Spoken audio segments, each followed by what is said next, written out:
Welcome back to SPRT family kitchen.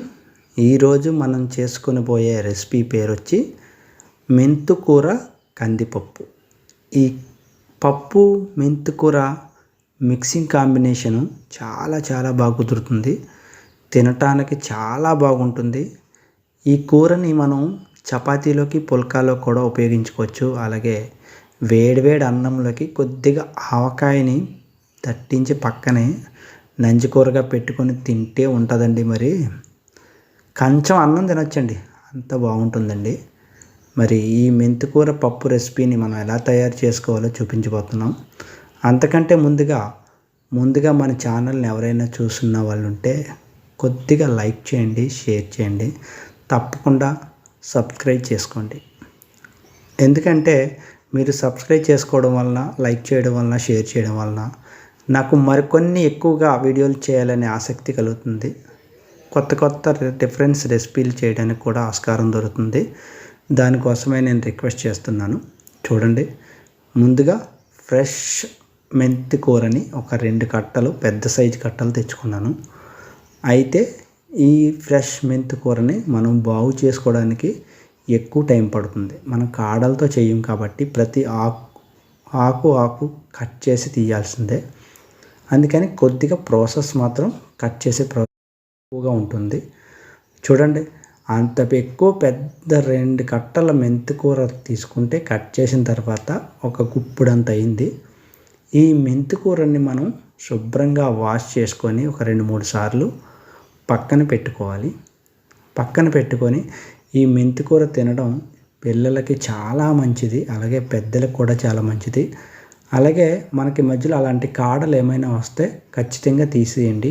మనకి పప్పులో అవి తగిలినప్పుడు కొద్దిగా చిరాగ్గా ఉండి మనకి పప్పు తినడానికి ఇబ్బందిగా ఉంటుంది.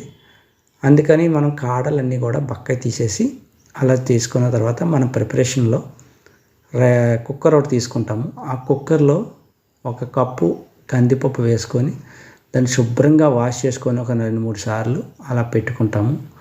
అలా పెట్టుకున్న ఈ కందిపప్పు మొత్తం కూడా ఒక్కసారి చూడండి, ప్రీమియం కందిపప్పు తీసుకోండి, మనకి ఎంతో బాగుంటుంది. అలాగే మనం శుభ్రం పరుచుకొని పక్కన పెట్టుకున్న వాటర్ పోసి పెట్టుకున్న ఈ మెంతి కూరనంతా కూడా అందులో పప్పులోకి ట్రాన్స్ఫర్ చేయండి.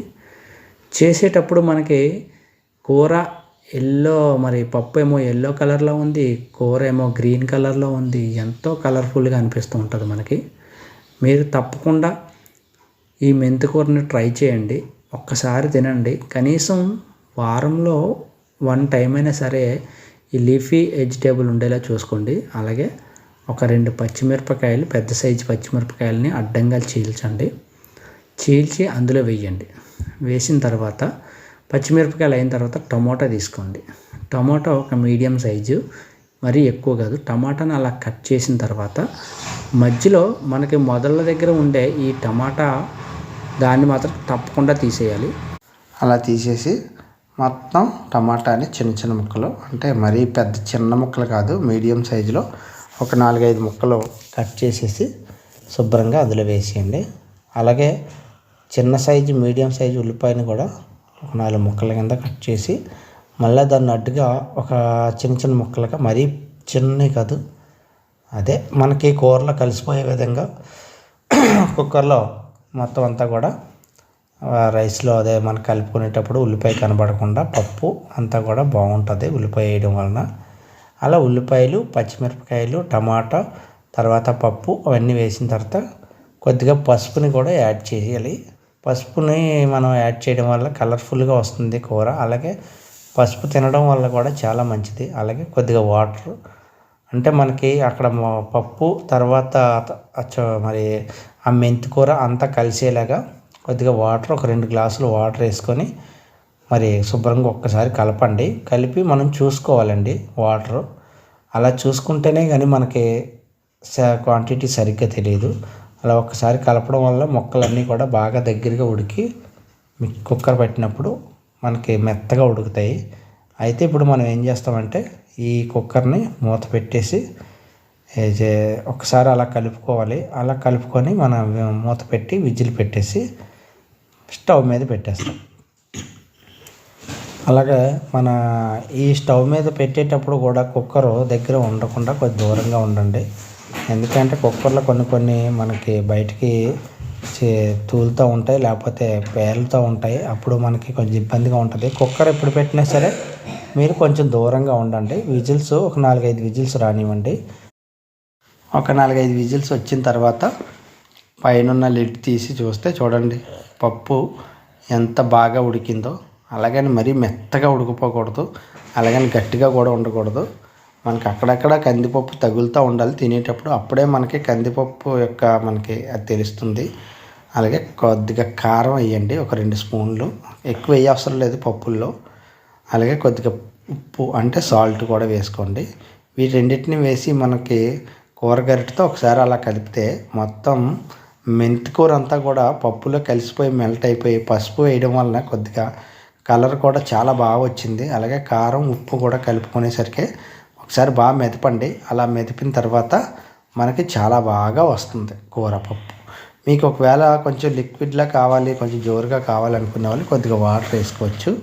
అలాగే దీంట్లో చాలామంది చింతపండు పులుసుని కూడా వేస్తుంటారు, కానీ మనం చింతపండు పులుసు వేయకుండా బదులుగా నిమ్మకాయ రసాన్ని వేస్తాము.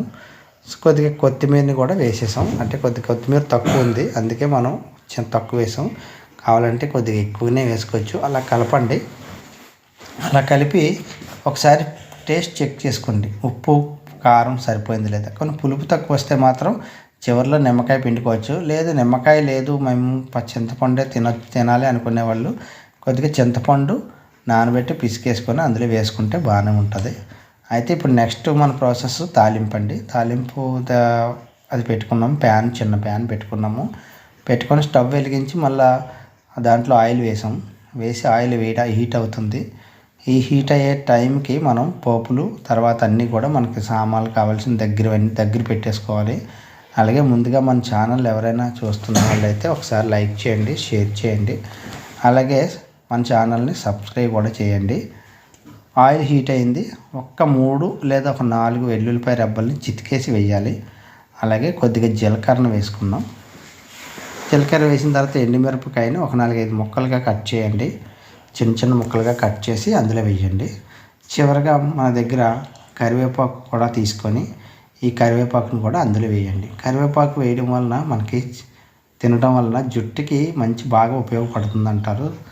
అయితే కరివేపాకు ఇవన్నీ వేసేసాం కదా, ఇవన్నీ వేసిన తర్వాత వీటిని కొద్దిగా ఫ్రై అయిన తర్వాత మనం మనకి ఈ తాలింపులు ఇవన్నీ అయిన తర్వాత చివరిలో ఇంగువని వేయండి. ఇంగువ వేయడం వలన చాలా మంచిదండి, ఖచ్చితంగా వాడండి ఇంగువ. మన రెసిపీ కూడా చాలా టేస్ట్గా ఉంటుంది, ఆ ఇంగువ తినడం వల్ల బాగుంటుంది. అంతేనండి, అయిపోయింది. ఈ పోపు తీసుకొచ్చి మన పప్పులో వేసేసి ఒకసారి సర్వ్ చేసుకొని వేడివేడి అన్నంలో పెట్టుకొని తింటే మాత్రం అద్దిరిపోతుందండి. మీరు ఒక్కసారి ట్రై చేయండి, చాలా బాగా కుదురుతుందంటే చాలా బాగా కుదురుతుంది. మీకు కూడా నచ్చుతుంది కూడా. ఇలాగే మెంతికూరను మనం తినడం వలన కూడా ఆరోగ్యానికి ఎంతో మంచిది. అలా కలిపేసుకొని మనకి ప్లేట్లో తీసేసుకోవాలి. చివరిగా కసూరి మేతి అనేది ఒకటి ఉంటుంది, దాన్ని మనం ముందుగా పొడి చేసి పెట్టుకున్నాము, దాన్ని కూడా వేసి కలపండి. టేస్ట్ అదిరిపోతుంది. ఎంతో గుమ్మగుమ్మలాడే మరి మెంతికూర పప్పు తయారైపోయిందండి. అంతేనండి, ఇంత ఈజీగా మనం తయారు చేసుకొని పిల్లలకి పెడితే చాలా ఇష్టంగా తింటారు. అయితే మనకు చివరిలో నిమ్మకాయ రసం ప్రాసెస్ చిన్నది ఒకటి ఉండిపోయిందండి. చూడండి, ఒక మీడియం సైజ్ 2 నిమ్మకాయలు కట్ చేసుకొని శుభ్రంగా మనకు ఒక ప్లేట్లోకి, ఒక కప్పులోకి దాని రసాన్ని తీసుకొని ఉంచుకోవాలి. ఎందుకంటే అది ముందుగా వేస్తే మనకి పులుపు అనేది దానికి పట్టుకోదు, మనం చివరిలోనే వేసుకోవాలి. అదే చింతపండు అయితే మాత్రం ముందే వేయాలి. ఇది చివరిలో కలుపుకున్నా కూడా సరిపోతుంది, మనకి పప్పు అద్దిరిపోతుందండి. అలా పిండేసుకొని రసాన్ని అంతా దగ్గర తీసుకున్నాం కదా, దాంట్లో విత్తనాలు అందులో పడకుండా ఓన్లీ రసం పడేలాగా చెయ్యి అడ్డు పెట్టి మనం అందులో కలిపేసుకొని ఇంకా సర్వ్ చేసుకొని తినేయడమేనండి. ఇంతేనండి, ఎంతో ఈజీ అయినటువంటి మెంతికూర మరియు టమాటా పప్పు తయారు అయిపోయింది. అందరూ కూడా బాగుండాలి, అందులో మనం ఉండాలి. అలాగే మా ఛానల్ అందరూ కూడా చూడండి, లైక్ చేయండి, షేర్ చేయండి, సబ్స్క్రైబ్ చేయండి. ఇంకా మరొక కొత్త రెసిపీతో మీ ముందుకి రేపు వస్తామండి. Thank you.